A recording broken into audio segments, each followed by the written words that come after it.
мына ене мен келіннің арасында да соғыс болып жатады ғой, бір-бірін жек көріп жатады, бір-біріне қарсы шығып жатады. Сондай кездерде мен өте жуас болғам, енем деген сондай ашуын, адуын педагог болды. Сонда да білмеймін неге ренжитін бүкілін жасап қоям. Пастелге дейін жуамын, үйді де жинаймын, даланы да қағамын, көрпе-төсектерді далаға қағып аламын қыс айында. Кілең ұлдар 3 жылдың ортасына түстім ғой.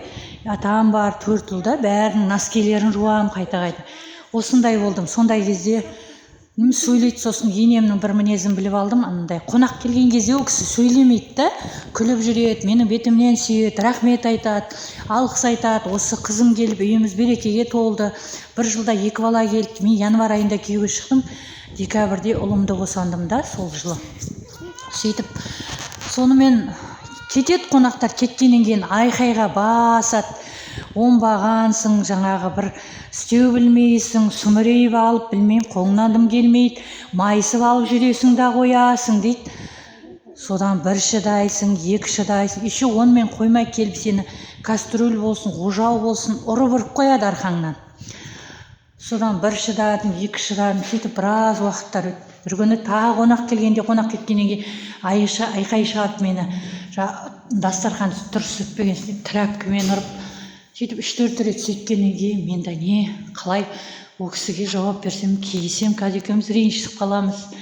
Үлкен кісі сөйлеуге болмайды, әке-шешеме уәде бердім, үлкен кісілермен ұрсыспаймын, керіспеймін деп.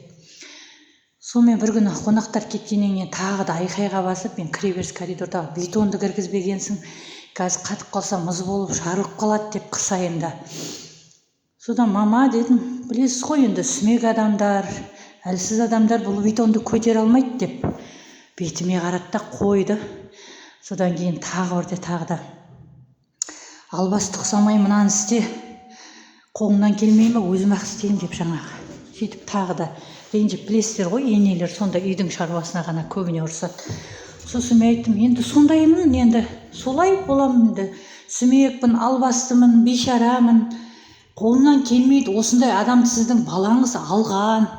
Енді жағдайын жасай алмай отырса, мен жағдайын о балаңыздың жасай алмай отырсам, осындай енді барым осы десем, дастархан сүртіп жатыр еді, отыра қалып, ой сен ба сен деп тырқылдап күліп, әке шайды қой, шай ішіп отырып, осы әңгімені жалғастырайық, әкеңе де айтайықшы, осыны күлсін дейді.